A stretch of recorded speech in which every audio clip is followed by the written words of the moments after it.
जय श्री राम। भैया तुमसे कछु कहने आती।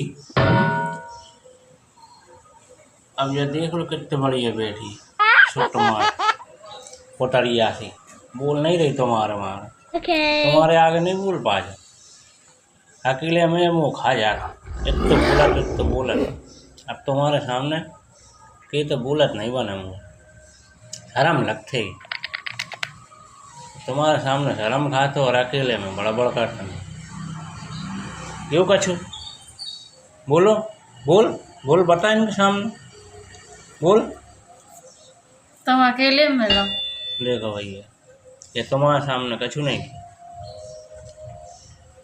अकेले में जरूर फिर बड़ा